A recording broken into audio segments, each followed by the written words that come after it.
Kalian tuh sadar nggak sih kalian lagi dimanipulasi? Main iya happy-happy, buka TikTok, nonton YouTube, scrolling Instagram. Gue akan perkuat quote ini, kalian harus paham banget. If you don't pay for the product, you are the product. Emangnya lu buka social media sama platform sehari-hari tuh lu bayar? Yang lu bisa spend 8 jam, bahkan 10 jam per hari. Ini kalian harus ngerti sistem perbudakan era modern. Ini gimana caranya perusahaan-perusahaan, pemerintahan, organisasi dapetin apa yang mereka mau dengan mengubah bahkan sampai ideologi kalian. Jangan mikir perbudakan tuh kayak orang Afrika Amerika dulu yang harus diikat, di chain, habis itu dicambuk untuk ngelakuin sesuatu. Zaman sekarang dengan teknologi, lu nggak perlu digituin untuk lu ngelakuin sesuatu. Lu bisa dimanipulasi untuk kebutuhan politik, ubah pandangan ideologi kalian, behaviornya diubah untuk bisa lebih boros, bahkan pinjem uang di saat kalian nggak mampu. That's the scary thing about data. Habis ini kita bedah. Tapi kita mulai bahas di chapter 1. Why data? Kalian harus ngerti sistem perbudakan manusia. Konsep perbudakan, lu paksa seseorang untuk mereka melakukan apa yang kalian mau. Nah, bedanya di zaman perbudakan modern, statement tadi, kata paksa, yang lebih serem adalah mereka manipulasi kalian untuk melakukan apa yang mereka mau. Dan ujung-ujungnya data,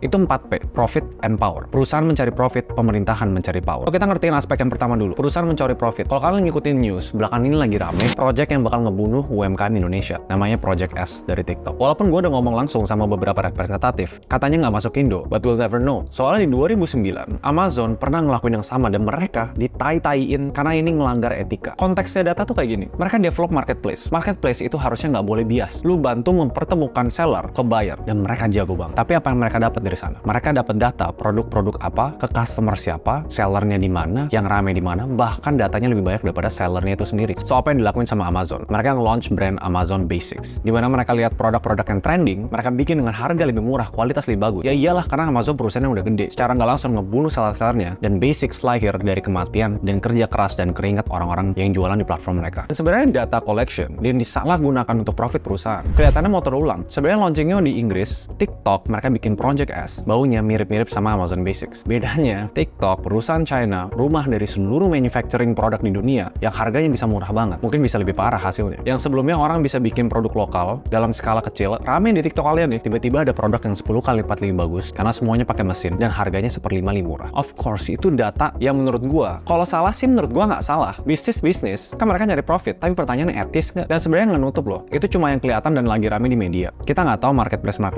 atau semua website platform yang dimana kalian nggak bayar untuk pakai websitenya, mereka pakai data itu untuk apa? So ingat, data ujung-ujungnya buat profit atau buat power. Sebenarnya serem kalau kalian ikutin lagi, dan ini masalahnya nggak banyak cerita publik. Salah satu yang paling terkenal itu Cambridge Analytica. Kasusnya pas eleksi Donald Trump jadi presiden di US. Kalian bayangin kalau gara-gara data, masa depan sebuah negara bisa bergantung dengan manipulasi perasaan kalian. Jadi tesisnya gini, gue pernah bahas di video lain. Kalian punya pandangan terhadap A, kalian pro banget sama A. Tahu-tahu muncul di Instagram atau Facebook ads bahwa Donald Trump suka A. Tapi ada orang lain punya pandangan B. Tahu-tahu ads di dia munculnya Donald Trump suka pandangan B. Semua itu dari berjuta-juta interest orang, political view, life view, datanya diambil semua. Tujuannya pertama, fair nggak? Kalau misalnya eleksi, bisa sampai di batas manipulasi masing-masing per individu customer yang lihat kan. Beberapa negara komunis, ya negaranya lebih tertutup, pengaplikasian data, pengumpulan sama penggunaannya, itu jauh lebih ketutup di negara itu. Yang lebih serem sekarang, karena hidup kita itu 24 jam, 7 hari, selalu connected terhadap sesuatu. Gue pakai smartwatch bahkan sampai gue tidur. Basically, gue budak perusahaan manapun yang teknologi gue pakai. Hidup gue dia tahu, langkah gue tahu, lokasi gue tahu, harta gue dia tahu. Makanya sekarang lebih penting lagi untuk kita aware data privacy policy setiap perusahaan. So let's talk about gimana cara keluar dari perbudakan ini. Step 1, nggak bisa. The only way satu-satunya untuk keluar dari perbudakan data adalah ya lo nggak pakai teknologi apa-apa. Tapi itu nggak realistis. Pertama kita harus lihat platform yang kita pakai punya ethics yang bagus atau enggak. Dari pengumpulan data, misalnya e-commerce ya pakai data e-commerce saja, sama beberapa website. Dari setiap kalian data platform, gue tahu emang privacy policy itu panjang banget. Ada bagusnya kalian skimming atau kalian pakai tools AI kayak gini untuk membantu summarize mereka koleksi data apa aja. Kedua, kalian lihat penggunaan data. Bisa pelajarin dari perusahaan masing-masing. Misalnya perusahaan social media dipakai buat advertising, tapi kalau dipakai untuk hal-hal lain ya itu gak etis. Kalian bisa pelajarin lagi berdasarkan bisnis model perusahaan-perusahaan itu. Contohnya kalau gue akses dashboard WordPress untuk orang yang daftar di program gue,